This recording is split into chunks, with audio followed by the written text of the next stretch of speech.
हजरत उमर ने खत लिखा, वजीर खजाना से कहा कि गरीबों की लिस्ट बना के भेजो, मैं उन्हें कुछ मेरे पास माल आया है तो मैं बांटना चाहता हूँ। तो वजीर खजाना ने जब लिस्ट बनाई तो चौथे नंबर पे गवर्नर का नाम भी लिखा था। कहने लगे हुजूर मेरा गवर्नर भी बड़ा गरीब है। हजरत उमर ने वो नाम पढ़ा तो वजीर खजाना को तलब किया, फरमाया तुम्हारा गवर्नर भी गरीब है? कहा हुजूर चौथे दिन के बाद एक रोटी का टुकड़ा खाते कल देखा है, और हुजूर उनके वजूद पर जो कपड़े हैं अब जगह नहीं बची पेबंद लगने की। गवर्नर साहब का जनाब कोई शय नहीं गवर्नर के पास। हजरत उमर फारूक ने ना 1000 दिनार दिया और खत लिखा कि यार तूने मुझे बताया ही नहीं, किसी ने बताया कि कपड़ा लेने के पैसे नहीं तो मैं पैसे भेज रहा हूं, अपनी जरूरत पे इस्तेमाल कर।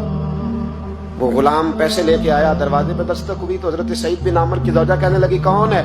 कहा मुझे अमीरुल मोमिनीन उमर ने भेजा है, गवर्नर साहब से मिलना है। ज़ौजा कहने लगी अमीरुल मोमिनीन का पैगाम आया। जनाब सईद बिन आमर दौड़े, दरवाजा खोला, बिस्मिल्लाह खैरियत थी? तो खत दिया। हजरत उमर ने खत लिखा है कि आपके पास तो कपड़ों के पैसे नहीं थे, बताया ही नहीं। फिर 1000 दिनार दिया तो हजरत सईद बिन आमर कहने लगे इन्ना लिल्लाहि व इन्ना इलैहि राजिऊन। ज़ौजा कहने लगी खैर तो है, अमीरुल मोमिनीन खैरियत से तो है, इन्ना लिल्लाह पढ़ रहे हो? फरमाने लगे उससे भी बड़ी मुसीबत आई है, मेरा राज मेरे रब के साथ था, मेरा राज खुल गया। कौन है जिसने मेरा राज खोला है कि मैं गरीब हूं? कौन है? और फरमाने लगे देखो जब से हुजूर का कलमा पड़ा मैंने दुनिया को करीब फटकने नहीं दिया, दौलत को दिल में जगह लेने नहीं दी। उमर ने क्या समझा है, 1000 दिनार मुझे भेज दिया। उमर शायद समझने लगे हैं कि मैं दुनिया की तरफ तवज्जो करूंगा। गुलाम कहने लगा हुजूर आपको पता है ना अमीरुल मोमिनीन के जलाल का, तो मेहरबानी फरमाए जात पे इस्तेमाल करे। फरमाया अच्छा चलो ठीक है जात पे इस्तेमाल कर ले। दरवाजे पे खड़े होके आवाज लगाई, गरीब सारे आ जाओ, गरीब सारे, गरीब सारे आओ, गरीबों आओ। सब गरीब आ गए।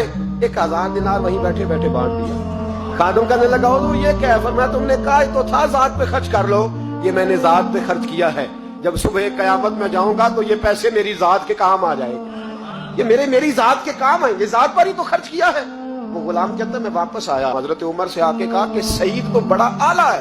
हजरत उमर कहने लगे सिर्फ सईद नहीं, जिसने भी मुस्तफा का कलमा पढ़ा है। कहा हुजूर नहीं मैंने तो उन्हें देखा है। कहने लगे चल 2-4 और भी देख ले। 400 दिनार दिए। कहने लगे जा अबू उबादा बिन जर्राह को तोहफा दिया। कहते मैं हजरत अबू उबादा बिन जर्राह के घर गया, मैंने कहा हुजूर ये अमीरुल मोमिनीन ने आपको जात के लिए भेजे। फरमाने लगे अल्लाह उमर पे रहम खाए, उससे मुझसे ज्यादा जरूरतमंद कोई नहीं मिला था, मुझे ही भेज दिए। चलो भेज दिए तो कोई बात नहीं, सख्त आदमी है, इनकार करूंगा तो नाराज ना हो जाए। कहते उसी वक्त अपनी कनीज को बुलाया। कहने लगे जा 6 उसे दे आ, 5 उसे दे आ, 10 उसे दे आ। कहते बैठे बैठे 400 बांट दिया। मैं वापस आया तो हजरत सैयदना उमर ने 400 और दिया। फरमाया जा माज बिन जबल को दे आ। कहते मैं हजरत माज बिन जबल के पास गया, मैंने कहा अमीरुल मोमिनीन ने आपके लिए भेजे हैं। फरमाने लगे बड़ा अच्छा होता अगर उमर मेरे ईमान का गवाह बन जाता, बड़ा अच्छा होता अगर मस्जिद में बैठ के मेरे लिए दुआ कर देता। ये उसने क्या किया, पैसे भेज दिए। हमारे रसूल ने तो ये चीजें हमारे करीब आने नहीं दी। फरमाया अच्छा आए हैं तो लाओ।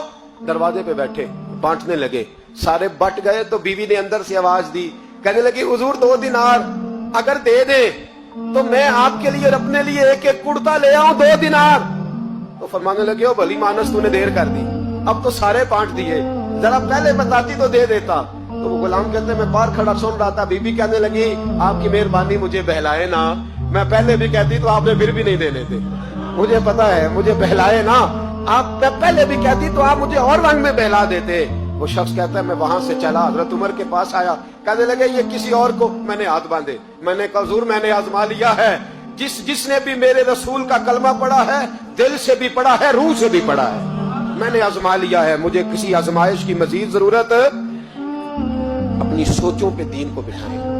आप यकीन करें दीन आपको ठंडा कर देगा, दीन आपको सुकून देगा, दीन आपको टेंशन फ्री कर देगा, लेकिन शर्त यह है कि दिल के मुसलमान बनो, रूह के मुसलमान, सोच अच्छी, नजरिया साफ। आजिज़ी वाला बंदा आसान रहता है, तकब्बुर वाला परेशान रहता है, जिसके सीने में बुग़्ज़ होता है उसका कोई दोस्त नहीं होता, जो लोगों से हसद करता है अल्लाह कभी उसे गनी और मालदार नहीं करता, वो हसद में ही जिंदगी गुजारता है, जो दूसरों के बारे में बुरा सोचता है उसको कभी दुआएं नहीं मिलती। दिल और नजर के मुसलमान बनो, अच्छी सोच, अच्छा नजरिया, अच्छी फिक्र, अच्छा जाविया निगाह, बोलो